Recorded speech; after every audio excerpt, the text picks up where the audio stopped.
Office real estate is having an identity moment.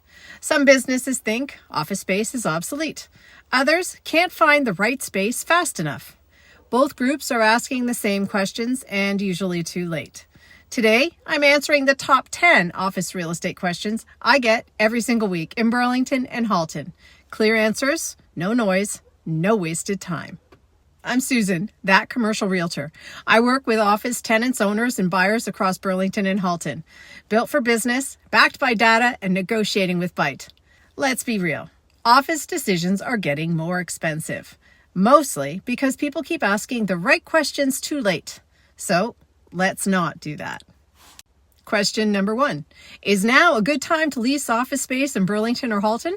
The short answer is yes, if you're strategic. Vacancy is higher than it was just a few years ago, and landlords are listening again. That doesn't mean every deal is a bargain. It means there's room to negotiate on rent, terms, incentives, and flexibility. The best deals are going to tenants who ask early and ask properly. Strategic doesn't mean rushing. It means controlling timing, terms, and flexibility before the landlord controls the clock. Question number 2.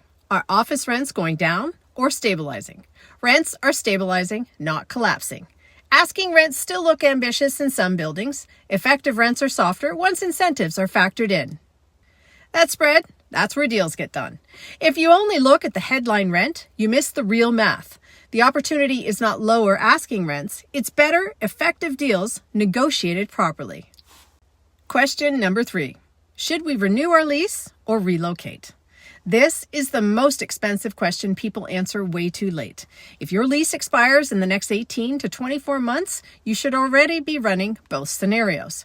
Renewal without leverage costs more than relocation done properly. The goal is to control occupancy cost and lease flexibility, which doesn't always mean moving.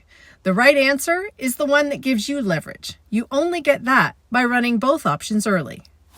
Question number 4. How much office space do we truly need? Less than you had and more than you think.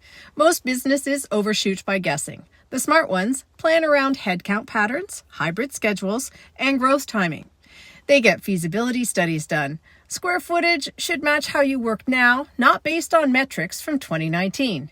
Space decisions work best when they follow how your team actually functions. Guessing here gets expensive quickly. Question number 5. What incentives are landlords offering right now? The most common incentives are free rent periods, tenant improvement allowances, and flexible lease structures.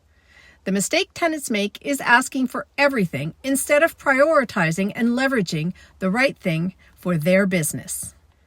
Not everyone cares about paint or early termination. What matters most is the one you prioritize first. Because let's be honest, cash today is not always better than flexibility later. This is where strategy matters more than bravado. The strongest deals are not the ones with the biggest headline incentive. They're the ones structured to protect flexibility over the full term. Question number 6. Are turnkey offices really a good deal or just a shortcut? Turnkey offices work when the layout very closely matches how your business operates. They fail when you plan to make it work. Ask 3 things before you say yes. Does the space already support your headcount without doubling up offices or desks? Can we function in this space for the full term? Can your team grow without redoing walls, wiring, or furniture? If the answer is yes, turnkey definitely saves time, capital, and disruption. If the answer is no, the savings disappear quietly through inefficiency and rework. Turnkey is not a bargain, it's a fit test. Question number 7. Is buying office space smarter than leasing right now? Buying makes sense only when these 3 things are true.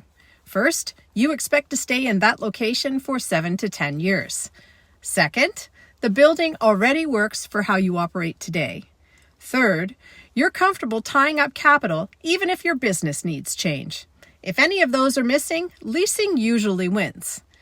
Leasing is smarter when flexibility matters, when headcount is still evolving, or when cash is better used inside the business rather than in real estate. Buying is about control, leasing is about optionality. The mistake is buying for certainty when flexibility is what actually protects you. Question number 8. What operating costs should office tenants truly be worried about. Here's the trade-off most tenants underestimate: the cost of operating in dated office space. A 1980s Class B office building with limited windows, no elevator, minimal amenities, and difficult parking wins on one thing: fixed, predictable rent. The rate is lower, the operating costs feel stable. On paper, it looks safe. In practice, the space is often dark, inefficient, and uninspiring. Parking is tight, HVAC is inconsistent, employees notice, productivity and morale erode quietly. Turnover becomes more expensive than rent ever was. Now, compare that to a Class A building. Yes, the base rent is higher. Yes, the total occupancy cost is higher. But the gap between Class A and Class B is often much smaller than tenants expect, especially once incentives are factored in. Class A landlords are actively competing right now. They're offering aggressive inducements, flexible terms, and improvements to attract and keep good tenants. The difference is not just the building, it's the experience. Brighter space, better parking, modern HVAC, elevators, amenities employees actually use. Happier teams stay longer, they recruit easier, and work better in environments that feel intentional rather than tolerated.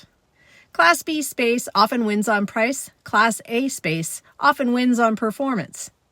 For many businesses, that extra cost, that's not a luxury. It's an investment in retention, culture, and operational stability. The smartest tenants compare total cost and total impact, not just the rent.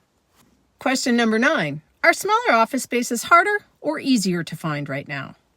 Smaller office spaces are easier to lease and harder to find at the same time. In Burlington and Halton Region, demand is strongest for functional office space. Clean layouts, good lighting, minimal build-out required, turnkey ready. Those spaces, they move quickly. What sits? That's small offices that look cheap but feel compromised. Poor natural light, awkward layouts, old finishes, limited parking. Tenants are no longer willing to fix those problems just to save a few dollars per square foot. This is why availability feels misleading. There may be plenty of small offices on paper.